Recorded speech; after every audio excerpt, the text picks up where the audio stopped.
Hello students, welcome to YouTube channel of Gyan Tripti college. हम BSc second year के paper third optics की unit second कर रहे हैं।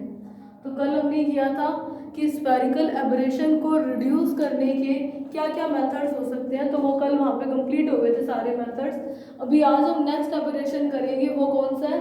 कोमा। कोमा को हिंदी में भी कोमा ही बोलते हैं।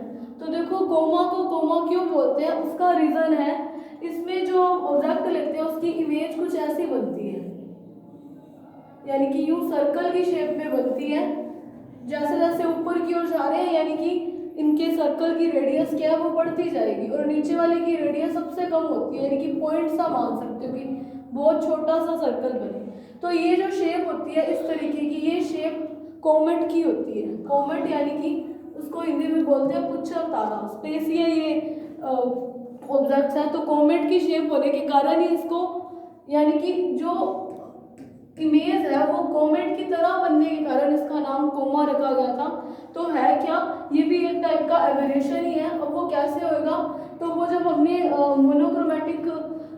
मोनोक्रोमेटिक एबरेशन करा था तब मैंने आपको इसके डायग्राम से बताया था कि क्या है। तो इसको ब्रीफ से देखते हैं अभी आज। तो देखो, ये मैंने कोई लेंस ले दिया, ये इसका मैंने प्रिंसिपल एक्सेस दे दिया, ठीक है।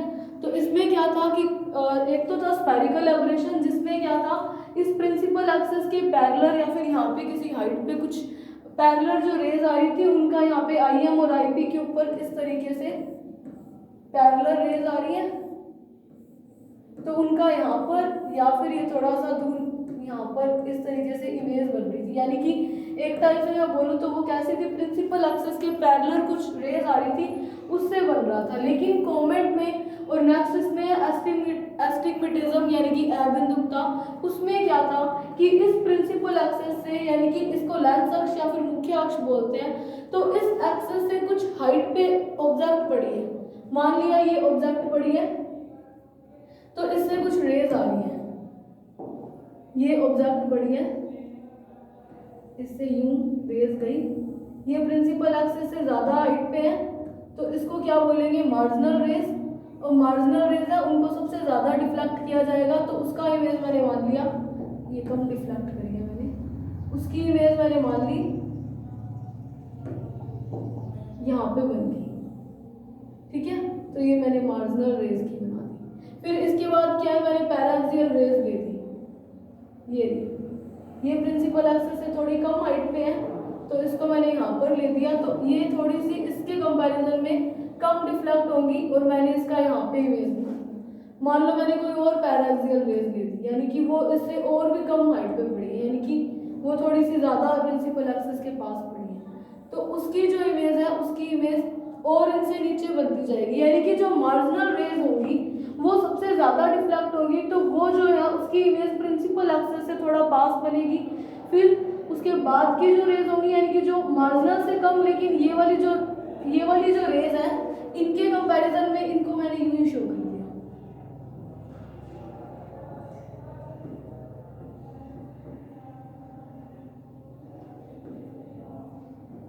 इस तरीके से। तो देखो, जो जिस तरीके से ये प्रिंसिपल एक्सेस से जिस हाइट पे पड़ी है उसी के अकॉर्डिंग क्या, जो ज़्यादा पास में है वो पैराक्सियल रेज होगी, वो कम डिफ्लेक्ट होगी, जो बहुत दूर में है वो मार्जिनल रेज होगी, वो ज़्यादा डिफ्लेक्ट होगी। तो उसी के बेस पे क्या, इनका डिफ्लेक्शन शो कर दिया। अब मान लो कोई रे ऐसी है जो बिल्कुल इसके सेंटर से गुजर गई, ऑप्टिकल सेंटर ओ से, यानी कि यहाँ से गुजर गई,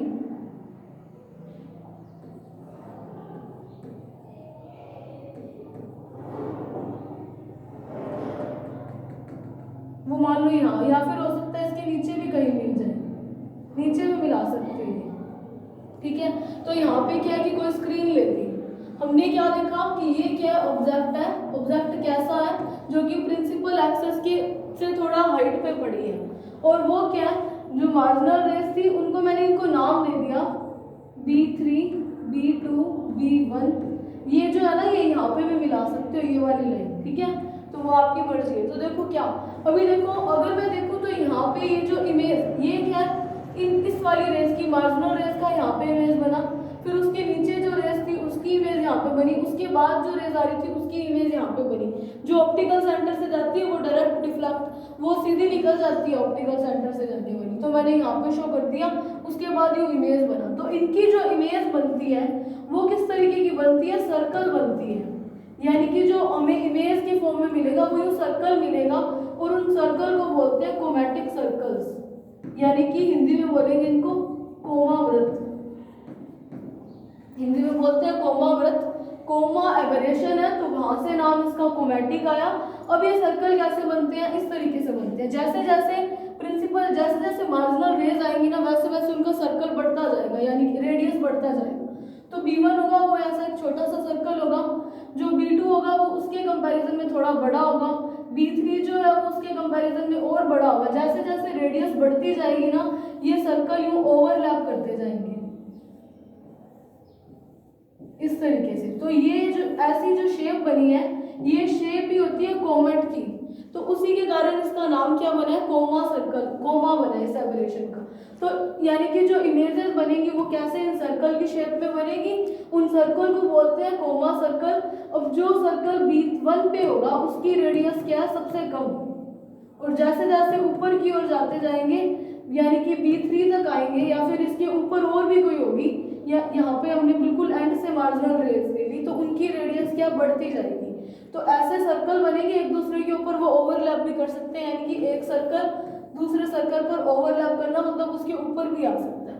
तो वो रेडियस पे है, जितनी ज़्यादा रेडियस होगी तो वो ओवरलैप भी कर सकते हैं। तो देखो अभी अगर मैं एक चीज़ देखूँ, आपने पढ़ा होगा पार्शियल आवर्धन, फर्स्ट यूनिट में पढ़ा था लेटरल मैग्निफिकेशन, वो क्या था H2 ओवर में H1 ML, मुझे ध्यान नहीं है ML से शो करा था मैंने, मैग्निफिकेशन का M लिख दिया। तो वो क्या था, ऑब्जेक्ट इमेज की हाइट ओवर में ऑब्जेक्ट की हाइट, यानी कि हाइट का रेशियो क्या था, पार्शियल आवर्धन था। तो अगर मैं यहाँ पे देखूँ तो प्रिंसिपल एक्सिस से कुछ हाइट पे पड़ा, तो इस यानी कि यहाँ पे भी हम एक टर्म लेके आएंगे, वो कौन सा होगा, लेटरल मैग्निफिकेशन पार्शियल आवर्धन।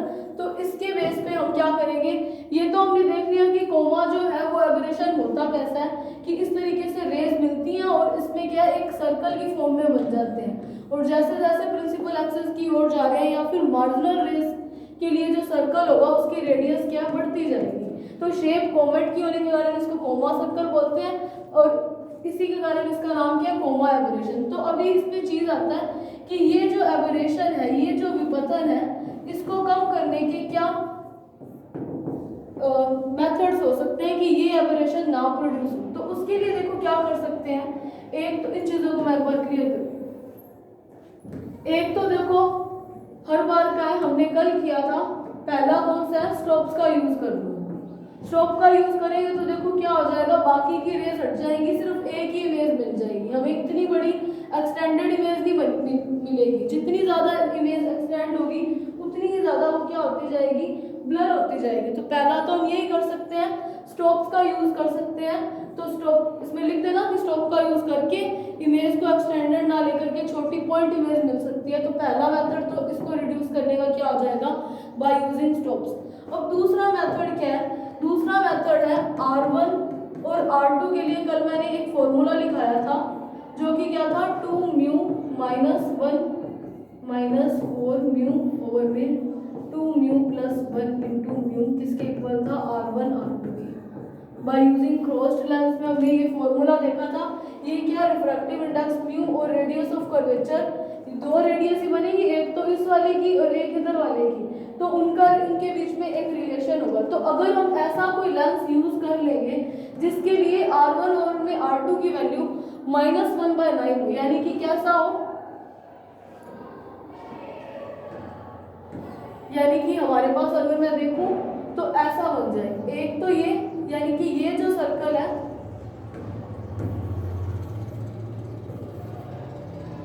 इस तरीके का हो, यानी कि एक सर्कल तो ऐसे किसी का पार्ट हो जिसकी रेडियस कैसी है 1, और एक क्या हो है तो रेडियस ऑफ कर्वेचर, लेकिन ऐसा हो जिसकी रेडियस कैसी हो 9 हो। माइनस का 9 क्यों आया, साइन कन्वेंशन के कारण, ठीक है।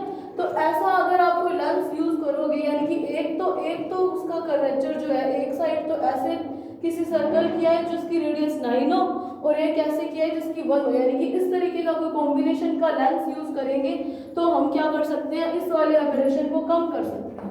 यानी कि एक दूसरा क्या हो गया, R1 ओवर में R2 कैसा है, -1/9। अभी एक चीज और आपको पता होगी, अगर आपको ध्यान हो तो हमने फर्स्ट यूनिट में एक चीज किया था, एबेज कंडीशन,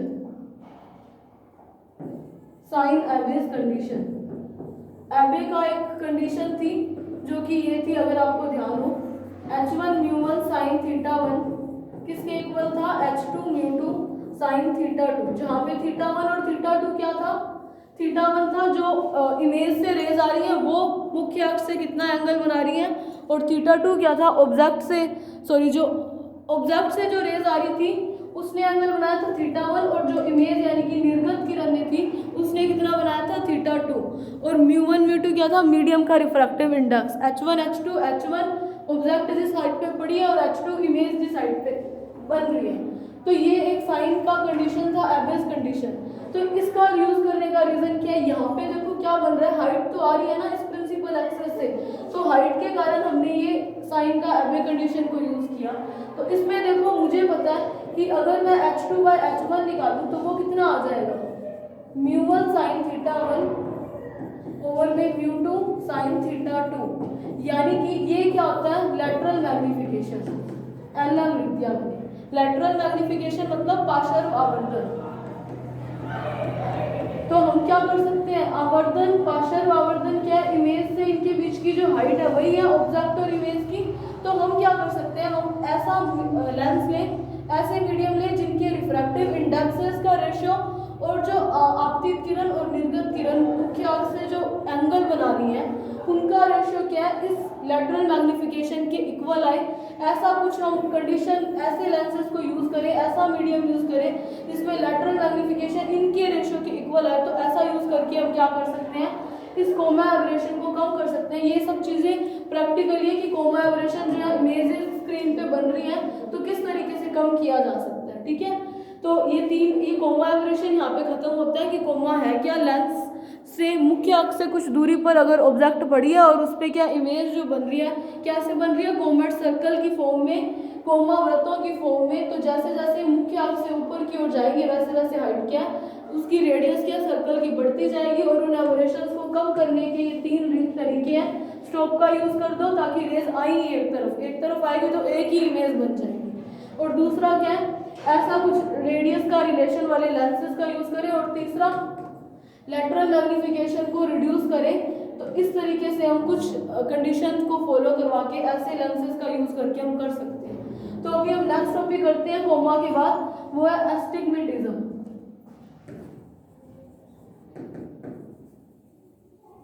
इसको हिंदी में बोलते हैं अबिंदुकता। तो अगर आपको ध्यान हो, फर्स्ट क्लास में करा था, जिसको मैंने बोला था कि जब ये टॉपिक करेंगे तब इसको ब्रीफ से देखेंगे।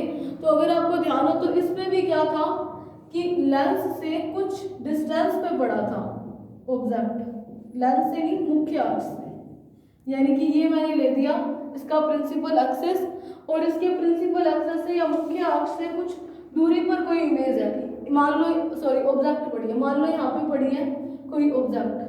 तो इससे क्या रेज आ रही है, ये जो है लेंस के बिल्कुल इस पार्ट पे आ रही है। इसको थोड़ा सा बेंड करके मान लो यहाँ पे पड़ी है। तो ये देखो, ये मुख्य अक्ष से ज्यादा डिस्टेंस पे है, तो वो रेज कौन सी हो जाएगी, मार्जिनल रेज। तो ये यहाँ पे मान लो बैंड मीट करती, ज्यादा डिफ्रैक्ट करके। फिर हमने दूसरी रेज बना दी, ये कम हाइट पे मैंने बनाई है, तो ये क्या करेंगी, थोड़ी सी कम डिफ्लेक्ट होंगी। तो इसको मैंने बना दिया यहाँ पे इनका इमेज। और अबिंदुकता में अगर आपको ध्यान हो तो उसमें मैंने क्या बताया था कि जो इमेज बनती है वो कैसे बनती है, इस प्रिंसिपल एक्सिस के पैरेलल बनती है, जबकि कोमा में कैसे बनती है, प्रिंसिपल एक्सिस के परपेंडिकुलर बनती है। तो ये इस प्रिंसिपल एक्सिस के पैरेलल किसी प्लेन पे बन रही है, यानी कि एक तो पैराक्सियल के लिए यहाँ पे बन गई और मार्जिनल के लिए यहाँ पे इमेज बन गई। ये इसको मैंने नाम दे दिया पी एम एन, इसको दे दो आर एस, तो यहाँ पे इसको दे दो आई एम आई पी। तो इसमें अगर आपको थ्योरी में लिखना हो तो ऐसा लिख सकते हो कि जो मार्जिनल रेज है वो कौन सी है, पीएमएन, पीएम और पीएन, ये रेज जो है वो इस लेंस से क्या अपवर्तित होकर के डिफ्लेक्टेड होकर के यहाँ पे आईएम पे अपना इमेज बना देंगी, और जो दूसरी पैराक्सियल है वो पीआरएस या एसआर कहाँ पे आईपी पे अपना इमेज बना देगी। और जो इमेज बनेगी वो कैसे बनती है, एक सेकेंड,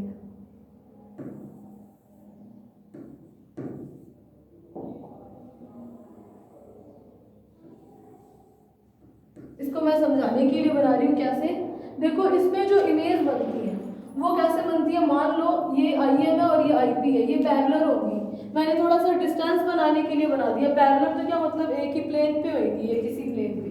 तो देखो जो इमेज आईएम पे बन रही है, यानी कि जो मार्जिनल रेज है उसके लिए जो हमें इमेज मिलती है वो कुछ ऐसी मिलती है, यानी कि मार्जिनल रेज के लिए हमें जो इमेज मिलेगी वो ऐसे कोई क्षैतिज लाइन की फॉर्म में मिलती है। ये इमेज स्क्रीन पे देखी जाती है।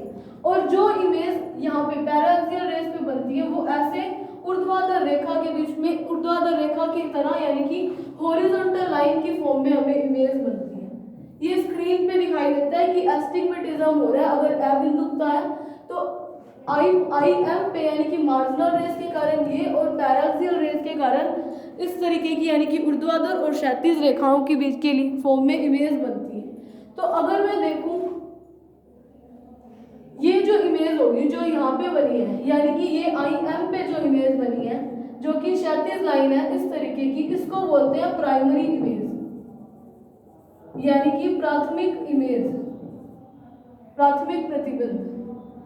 और जो पैराक्सियल पे यानी कि पैराक्सियल की जो बिल्कुल इसके पास में होगी उस पे जो इमेज बनती है वो कैसे बनती है, ऐसी एक straight line horizontally, horizontal straight line मिलती है, इसको बोलते हैं हिंदी में सेकेंडरी इमेज, यानी कि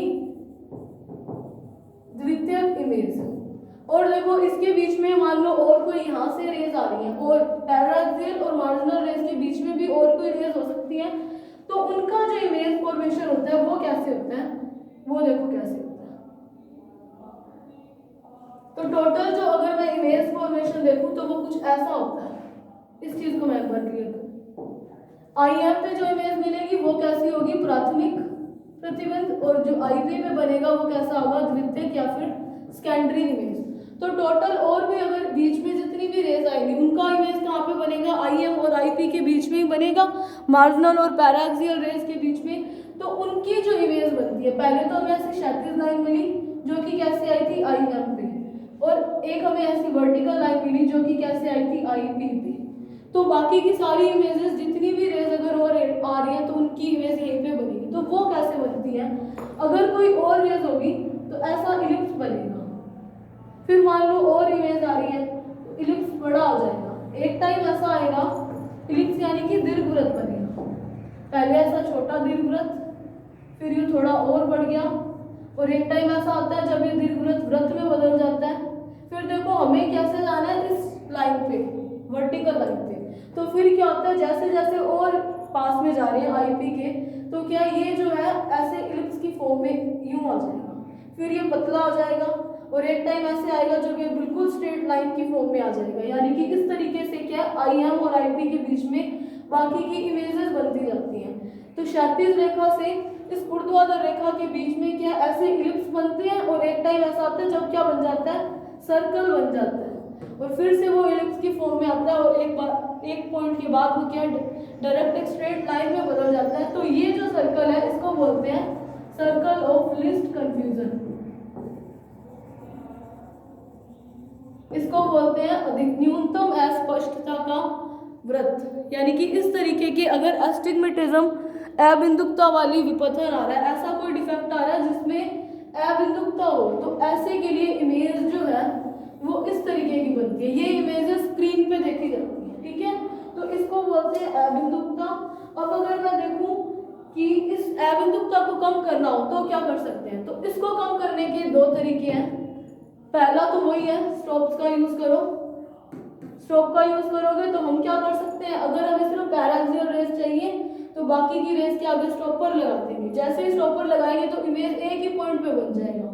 अगर इमेज में कोई डिफ्लेक्ट आ रहा है तो वो क्या आ रहा है, इमेज इतनी बड़ी दिखाई दे रही है, हमें एक्सटेंडेड इमेज बन रही है। एक्सटेंडेड इमेज बनेगी तो वो उतनी ही ज़्यादा, जितनी किसी छोटी ऑब्जेक्ट की बड़ी इमेज बनेगी वो उतना ही ज़्यादा क्या होगा, ब्लर होगा, ब्राइटनेस या फिर इंटेंसिटी उसकी कम होगी। तो उसको कम करने के लिए पहला तो हम स्टॉप का यूज़ कर सकते हैं। दूसरा क्या होता है, इसमें हम कनकेव यानी कि अवतल और कन्वेक्स यानी कि अवतल और उत्तल दोनों लेंसेज के कॉम्बिनेशन का लेंस अगर हम यूज करें तो प्रैक्टिकली क्या पता चला था, अगर इन दोनों का कॉम्बिनेशन हम ऐसा लेंस में जो उत्तल और अवतल दोनों से मिलकर बना हो तो ऐसे लेंस से हम अबिंदुकता को कम या फिर खत्म कर सकते हैं। तो कोमा और एस्टिग्मेटिज्म दोनों इंपॉर्टेंट टॉपिक हैं एग्जाम के पॉइंट ऑफ व्यू से और है बिल्कुल सिंपल। बस इसमें इमेज फॉर्मेशन इसमें जो है कोमा में इस तरह का बनता है, कोमेट की शेप में, और अगर मैं एस्टिग्मेटिज्म देखूं तो उसमें इस तरीके का बनता है, ऐसे है। दोनों में ही प्रिंसिपल एक्सेस से कुछ हाइट पे ऑब्जेक्ट पड़ी है, और अगर मैं कोमा में देखूं तो प्रिंसिपल एक्सेस से परपेंडिकुलर, देखो प्रिंसिपल एक्सेस यूं है और इमेज यहाँ पे बन रही है, तो प्रिंसिपल एक्सेस के परपेंडिकुलर इमेज बनती है। अगर मैं इसमें देखूं तो इसमें इमेज कैसे बनती है, इस प्रिंसिपल एक्सेस के मुख्य अक्ष के समांतर किसी प्लेन पे इमेज बनती है। तो दोनों यहाँ पे होते हैं कंप्लीट, जिसमें हमने इनको खत्म करने के, इन दोनों को रिड्यूस करने के मेथड्स भी देख लिए, स्टॉपर का यूज करना, और उसमें क्या था R1 R2 का रेशियो और एक स्पेसिफिक एवरेज कंडीशन यूज करी थी, और इसमें ही। अब हम करते हैं नेक्स्ट टॉपिक, वो क्या था, क्रोमैटिक एबरेशन।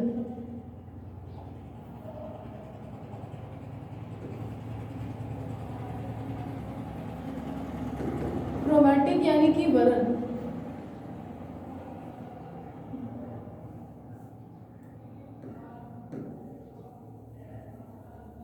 वरण विपथन। तो वरण विपथन क्या है, अगर आपको ध्यान हो तो इसको हमने देखा था कि वरण विपथन क्या था, किसी लेंस के ऊपर व्हाइट लाइट आ रही है या फिर सनलाइट आ रही है, तो वो लाइट क्या है, व्हाइट लाइट क्या है, 7 रंगों के कॉम्बिनेशन से मिलकर बनी है, तो हर एक कलर की अलग अलग वेवलेंथ है। तो ये होता क्यों है, लेंस के रिफ्रैक्टिव इंडेक्स म्यू के कारण होता है। तो हर एक म्यू और लैम्डा के बीच में एक रिलेशन होता है, उसी के बेस पे इनका डिफ्लेक्शन होता है, वो रिलेशन मुझे अभी ध्यान नहीं है क्या था। तो अलग अलग लेंस के लिए अलग अलग मतलब वेवलेंथ वाली लाइट आ रही है, तो उनका बैंड भी क्या होगा, उनका बैंड मतलब वो कितनी झुक रही है, कितनी डिफ्लेक्ट हो रही है, वो भी क्या होगी, अलग अलग होगी। तो देखो ये मैंने लेंस ले दिया,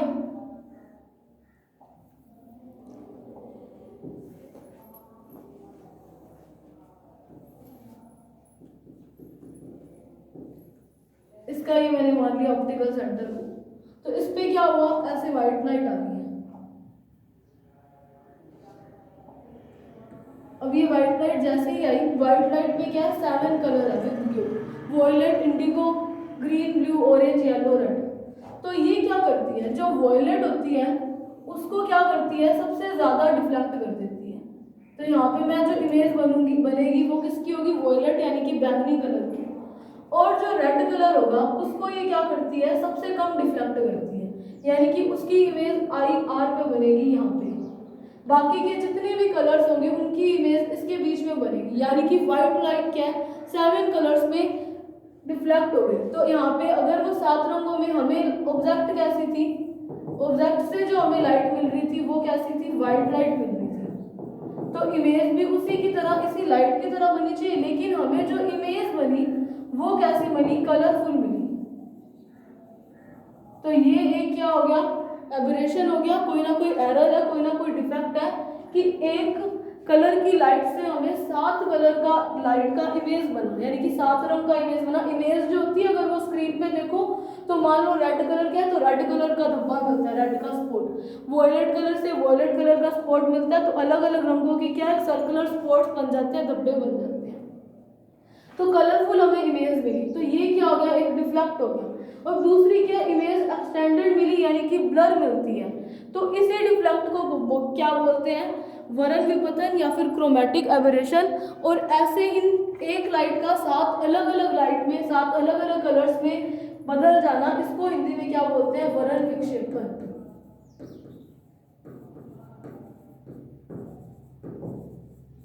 डिस्पर्जन ऑफ लाइट, यानी कि लाइट का क्या हो गया, विक्षेपण हो गया, वो 7 अलग अलग रंगों में बदल चुका है। इसको इंग्लिश में बोलते हैं डिस्पर्जन ऑफ लाइट और हिंदी में बोलते हैं इसको वर्ण विक्षेपण। ठीक है, तो देखो अभी इसमें देखो क्या होता है, इसमें हमें ये तो पता चल गया कि ऐसे 7 कलर्स में रिफ्लेक्ट हो रही है। तो अगर मैं एक चीज देखूं, इसको मैं एक बार रिमूव करती हूँ, इसको भी मैं एक बार हटा रही हूँ। तो देखो मान लिया ऐसे मेरे पास कोई व्हाइट लाइट आ रही है, ठीक है, ये व्हाइट लाइट आ रही है, 2 लाइट्स मैंने ली थी, एक तो वॉयलेट यहाँ पे चलेगी और एक क्या रेड आएगी जो कि यहाँ पे आ गई, कम डिफ्लेक्ट। यहाँ पे मान लो मैंने कोई एक स्क्रीन लगा दी, ये प्रिंसिपल एक्सेस है। तो जैसे ही स्क्रीन लगाई तो देखो क्या होगा, तो स्क्रीन लगाई तो स्क्रीन पे ये जो रेज यहाँ पे जा रही है, ये किसके कारण थी, आई आर यानी कि रेड लाइट के कारण, ये आई वी यानी कि वॉयलेट के कारण था।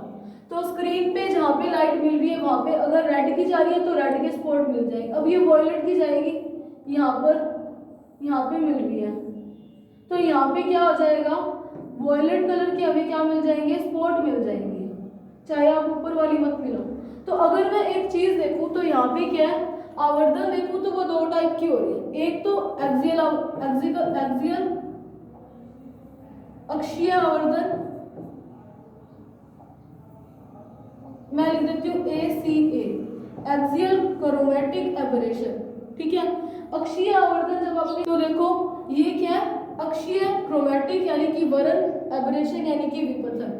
तो देखो वर्ण विपथन अगर अक्षीय हो रहा है तो मतलब ये कैसा हो रहा, इस प्रिंसिपल एक्सेस के अलोंग जो हमें मैग्निफिकेशन मिल रहा है या जो एबरेशन मिल रहा है वही होगा। तो अगर मुझे ACA निकालना है तो वो क्या होगा, इस IR में से IV माइनस कर दो, इतना ही इसमें एबरेशन आ रहा है, यहाँ से लेके यहाँ तक इमेज मिल रही है। और दूसरा मैं ले रही हूँ लैटरल क्रोमैटिक एबरेशन, यानी कि ये क्या है, पार्श्व वर्ण विपथन, और इसको हिंदी में क्या बोलेंगे, अक्षीय वर्ण विपथन।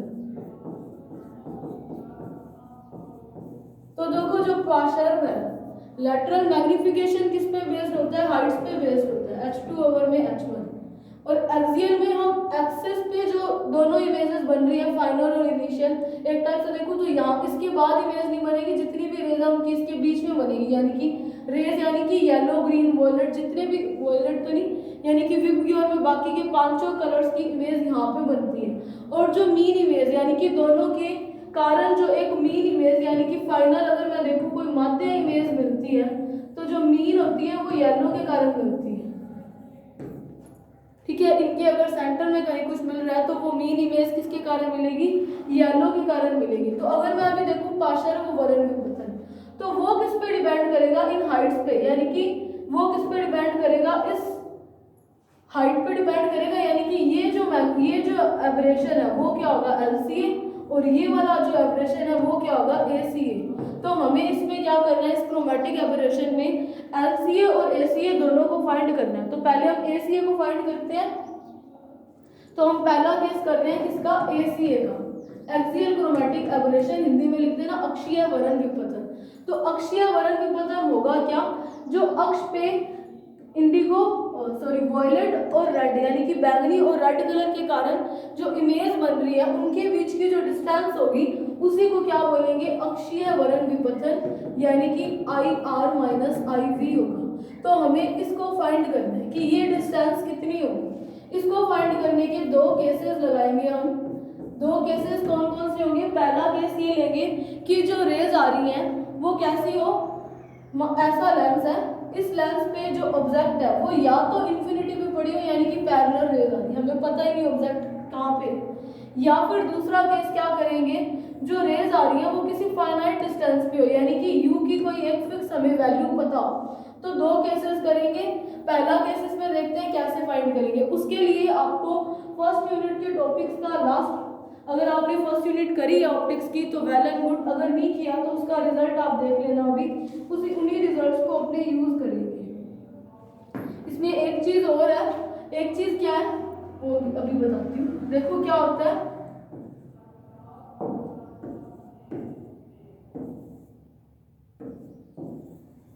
एक ये होता है कि ये जो स्क्रीन है इसके ऊपर जो इमेज बनती है वो किस शेप में बन रही है, स्पॉट्स बन रहे हैं, यानी कि धब्बे बन रहे हैं कलर के। यहाँ पे रेड कलर का स्पॉट, वो भी कैसा होगा, जैसे ये रेड कलर का स्पॉट हो जाए सर्कुलर में।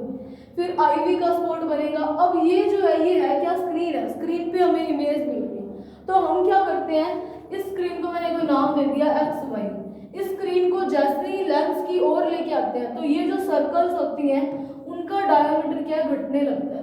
यानी कि इसके और जब जब बढ़ाएंगे तो धीरे धीरे सर्कल का डायमीटर घटता जाएगा, यानी कि सर्कल छोटे होते जाएंगे। एक पॉइंट ऐसे आएगा, मान लो यहाँ पे वो पॉइंट आ रहा है, यहाँ पे मान लो एक्स डैश और वाई डैश। जब screen x dash y dash position पे आएगी तो उस केस में क्या आएगा, एक सिचुएशन इन दोनों के बीच में ऐसी आती है जब सर्कल का डायमीटर जो होता है वो कैसा हो जाता है, लीस्ट हो जाता है। यानी कि इससे छोटा और डायमीटर या इससे छोटा आपको और सर्कल अभी नहीं मिल सकता। इसके बाद अगर आप ये जो स्क्रीन एक्स वाई थी वो यहाँ से अगर आप और लेंस की ओर लेके जाओगे, यानी कि स्क्रीन को और आगे की ओर मूव करोगे तो डायमीटर डी जो है वो फिर से बढ़ना शुरू हो जाएगा। तो एक पॉइंट ऐसे मिलेगा जब सर्कल और छोटा नहीं हो सकता, इसके बाद अगर आप इसको और मूव कराओगे तो क्या होगा, ये डायमीटर फिर से बढ़ना शुरू हो जाएगा। तो ऐसा सर्कल जिसका डायमीटर लीस्ट हो उसको क्या बोलेंगे, सर्कल ऑफ लीस्ट कंफ्यूजन।